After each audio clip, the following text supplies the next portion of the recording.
Hello, my name is Lori Elke and welcome to my channel, Elke Art. If you haven't tried painting, negative painting in watercolor, this is a really fun way to get introduced to the concept.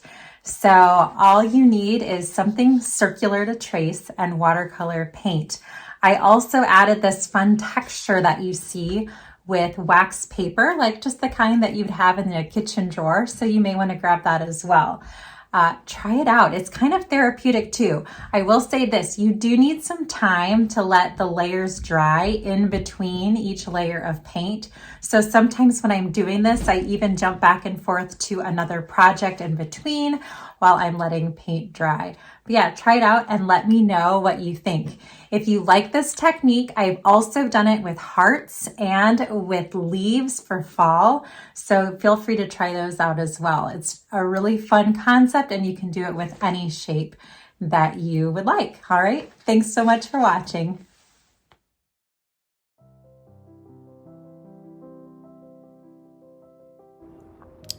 Today I will be using wax paper that I just grabbed out of my kitchen drawer. I also have watercolor paper.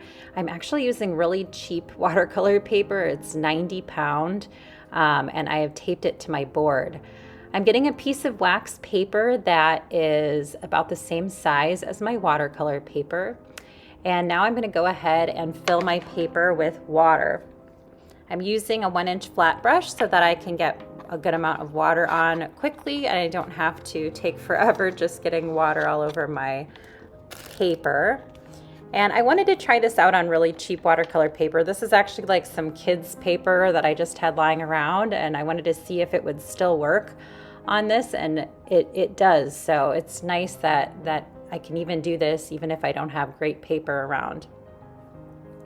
Now that my paper is wet, I am dropping in lots of color, and this is really where it's up to you as to what colors you add and how much.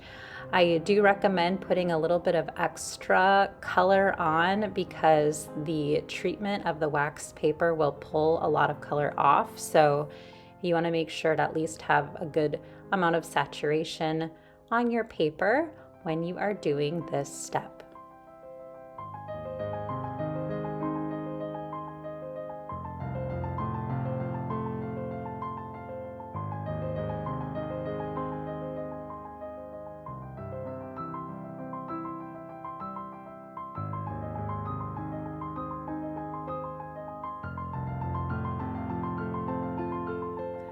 Once I've gotten color all over my paper, while it's still wet, I want to make sure to put my wax paper down. And you can see it kind of bubbling up underneath, which is super fun. You can kind of play around with these bubbles, move them around on your picture. You can leave them, you can try to get all of them out. It's really up to you. But my paper was very wet, so I've got plenty of bubbles and whatnot on my page. At this point, you've got to let your paper dry. So put it aside until it looks nice and dry like this. And then when you peel it off, it should reveal some very interesting texture.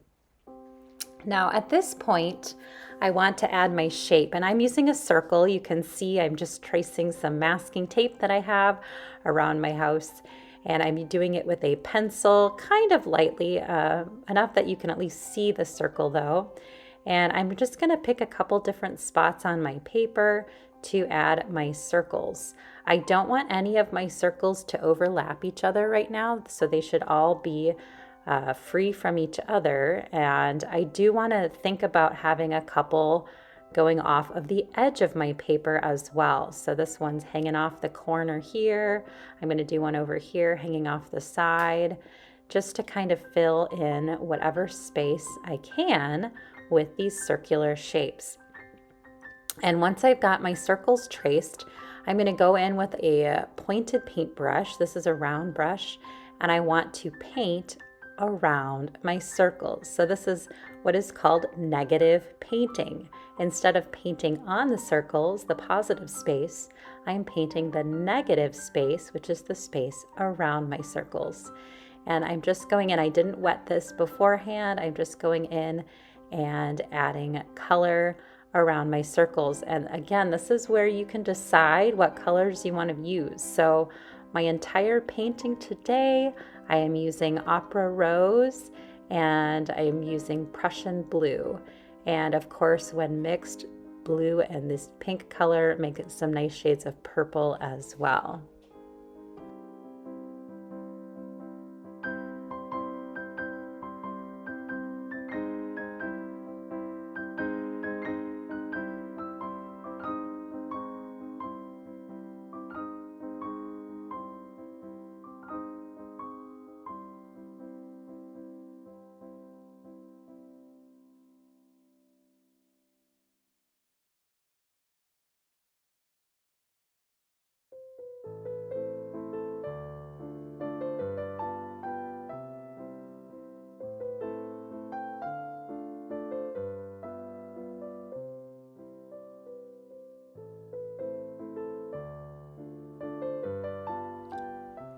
As I am painting around the edges of my circle, sometimes it helps to kind of point my brush at the circle and then kind of pull it gently around. You do want to be very careful around your edges because we want these circles to really stand out from the background. So I'm trying to kind of create this nice layer of color around my circles. Now you'll also notice that I'm not putting too much paint, darkness at least, too much value on right now. It's a shade darker than the background, but I'm not going with my darkest darks yet. We do want to save some of those dark values for later layers of color. I'm going to continue doing this until all of my negative space is filled in.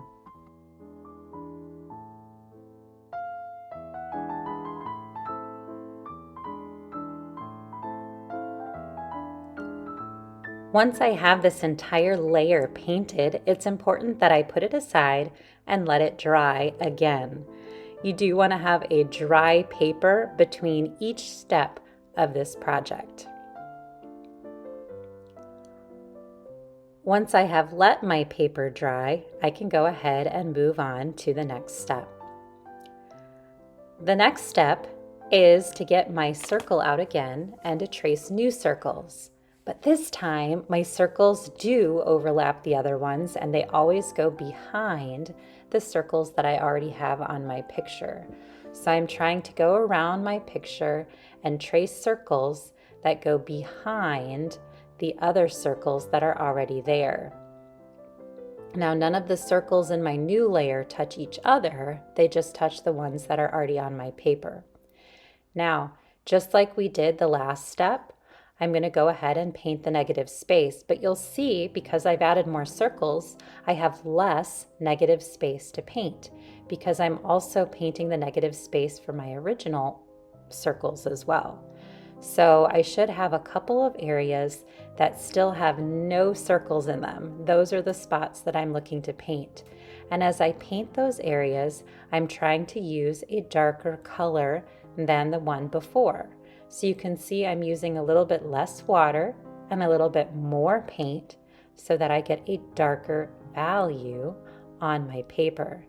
And you can especially darken the value right next to the circles that you just drew. That way they stand out and they come forward from the background. I'm going to be very careful as I go around my circles to make sure that I'm being careful with the lines. I'm tracing around them. And again, I'm just adding my two colors, my blue and my pink, and then letting them mix in places to make purple. I like using a round brush for this, but you can use whatever brush you prefer. I just feel like I have a good amount of control with my round brush to get some of those really tight little corners that are made when two circles come together. I'm going to continue this layer, and again, as soon as I finish this layer, I do have to let my paint dry before I start yet another layer of paint.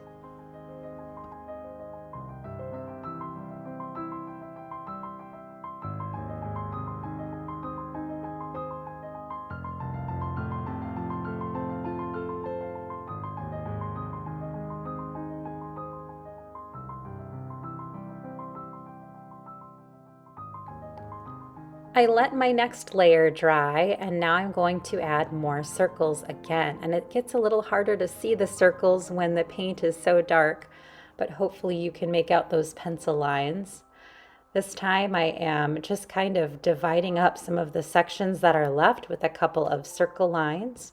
And just like we did before, I want to add yet another layer of paint. Now, if you're having a hard time getting dark enough, you can always add something like black to your paint. If you want to just go super, super dark with some of these, that is totally doable. But I found that if I really dig my brush into my blue and my pink, I should be able to get a darker value. And I especially pay a close attention to those edges to make it really dark right next to the edges so that my circles stand out from the areas around them. You can see even down here, I am painting right next to one of my original circles. So some of those have just continued to get layers of paint right next to them, and that is okay. The more layers you do of this, the more depth your painting will have. So I could even go back in and divide these layers up into smaller sections too, and try to have some that are just almost completely black. But I think that this is giving me enough depth that I'll probably stop after adding this layer. My negative space is so small that there's not a whole much left I can do on this painting. If I had smaller circles, I probably could have gone even deeper. All right, I've filled in the negative space, but something else that I kind of like to look at is maybe if there's areas that need a little bit of tweaking. Like one of my circles was still kind of getting lost in the background, so I'm just kind of lightening it up just a little bit so that it comes forward a little bit more from the background. So if you need a couple of areas in yours to either come forward or go backwards, you can lighten or darken them. You can lighten them either by adding a little bit of water to the paint that is already dried, just like I'm doing here.